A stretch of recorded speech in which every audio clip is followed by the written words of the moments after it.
What's up, everybody? Raven Huggins here with Huggins Equipment. Wanted to come to you guys with a video today. Little comparison of the Huayee SHY10 versus the AGT H15R.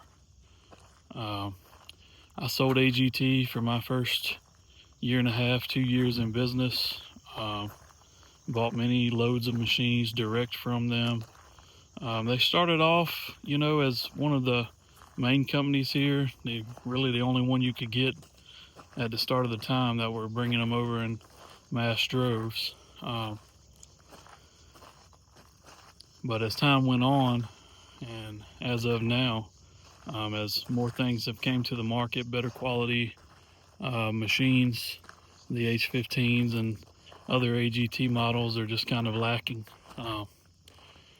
So I want to make this video here, just point out some comparisons. And again, this is going to be a comparison of the SHY10 and the H15 only. I know there's a ton of different models. People could say, oh, you should compare to QK18, or oh, you should compare to FF15, but this is what I have here, so this is what I can give you guys a little show about. Start off with, the H15 was modeled on their websites as a 1.5 ton unit with pilot controls. People quickly realized after getting their hands on them, putting them on the scale, that the H15 actually weighs only 2,300 pounds, which is exactly the weight here of the SHY10. So this is a very good comparison of two machines that weigh the exact same. So the H15, when they first came out, they were around $7,500. That number has gone down drastically now. I think they're right at 6K for those machines new. The SHY10's $8,500. So, new for original price of the H15, the SHY10's only about $1,000 more, but as right now, it is about $2,500 more. Main reason being is the SHY10 parts accessibility, the parts warranty, 1 year parts on the entire machine, 3 years on the powertrain, and they actually back it up. The H15, you reach out to AGT and you need a part, most of the time they won't even respond to you. Taking a look here at the back of the H15, you have this hood that's bolted on, so if you want to get to your engine, you have to remove three bolts on one side, 3 bolts on the other side, 1 on the top, pull that back panel off.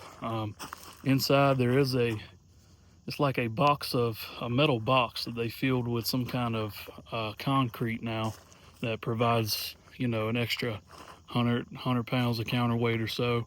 Here on the SHY10, you get a molded cast iron counterweight that's made to fit the body. It was just designed to be there, you know what I'm saying?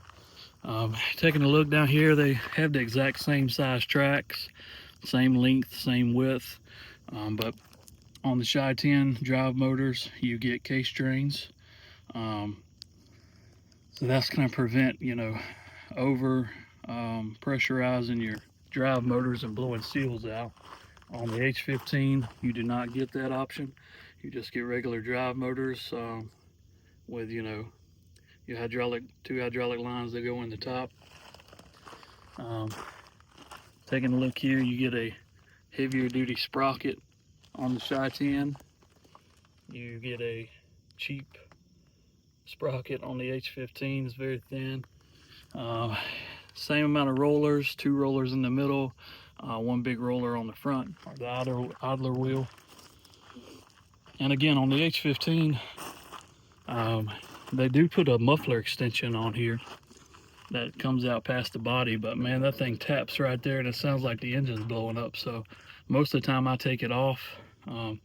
If you want to modify one to move it up some to keep it from slapping and tapping, you can. But take a look inside the engine bay. There's just hoses and stuff are just hanging everywhere. Nothing's tidy. You've got extra wires coming out of your joysticks that don't go to anything. They're just hanging around. And that's what you get on an AGT, basically. Take a look at the SHY10. You get a back door, opens up. They put all of their hoses inside. You know, they're very tidy. Everything is kind of in a place where it's supposed to be. Muffler blanket, extra fan over there, hydraulic cooler. Like I say, thick counterweight. You get the insulation on the panels, and that insulation is all around the inside of the engine bay. You do get a seat belt on this seat. The H15 does not come with one. You also get armrest on the SHY10, none on the H15. And again, if you just look at the H15 when they come in, it may be very hard to capture on camera, but there's rust spots everywhere from, you know, welds that didn't get painted all the way, just weld splatter, marks all on the units. And you know, some of that happens in shipping, but also a lot of that stuff is just from poor manufacturing processes. You've got really thin paint that is on all of your canopy bars, your body panels. So you know, the slightest touch on those things just eat the paint off, and then you're left with rust. I mean, it's on the cylinders, it's on the entire boom of the machines. Even look at the bucket where you can see how the metal was not even processed before they painted it. So you got bubbling rust underneath the paint. And that's the kind of quality that is over the entire machines. And again, you know, you do pay more for better quality on the Huayee and the Ripple machines. But guys, in my opinion, it's 100% worth it. The Huayee is all powder coated, and it's a very thick powder coat, and I believe they have a 3-step process. And so, you know, you can actually have some durability here with this machine as far as the fit and finish and the powder coating goes. You don't see a bunch of rust all over everything. The canopy bars are considerably thicker.